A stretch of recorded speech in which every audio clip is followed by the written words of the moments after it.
नमस्कार.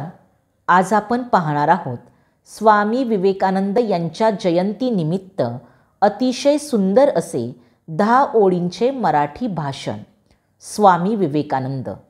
सूर्यासारखं लख्ख तेज लाभलेली प्रतिमा तुमची, विचारांचे ते चोहीकडे पसरवत आहे.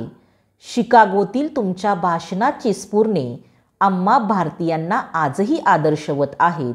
आम्हा भारतीयांना आजही आदर्शवत आहेत.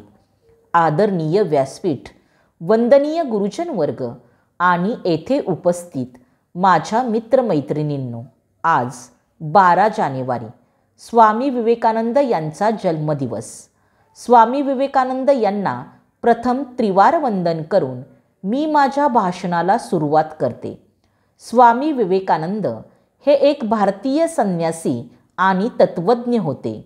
स्वामी विवेकानंद यांचा जन्म 12 जानेवारी 1863 रोजी कोलकाता येथे झाला. स्वामी विवेकानंद यांचे मूळ नाव नरेंद्रनाथ दत्त होते. त्यांच्या आईचे नाव भुवनेश्वरी देवी आणि वडिलांचे नाव विश्वनाथ दत्त होते. स्वामी विवेकानंद यांनी इतिहास, तत्त्वज्ञान, विज्ञान, कला, साहित्य इत्यादी विषयांचे सखोल ज्ञान मिळवले. स्वामी विवेकानंद यांचे गुरु रामकृष्ण परमहंस होते. सन 1893 मध्ये अमेरिकेमध्ये शिकागो येथे भरलेल्या जागतिक सर्वधर्म परिषदेमध्ये स्वामी विवेकानंद यांचे भाषण ऐकून सर्व लोक मंत्रमुग्ध झाले होते. स्वामी विवेकानंद यांनी जनतेच्या उद्धारासाठी रामकृष्ण मठ आणि रामकृष्ण मिशनची स्थापना केली.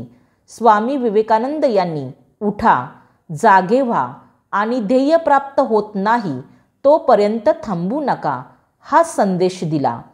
4 जुलै 1902 रोजी स्वामी विवेकानंद यांनी बेलूर मठात समाधी घेतली. अशा या युगपुरुषास माझे कोटी कोटी प्रणाम. धन्यवाद.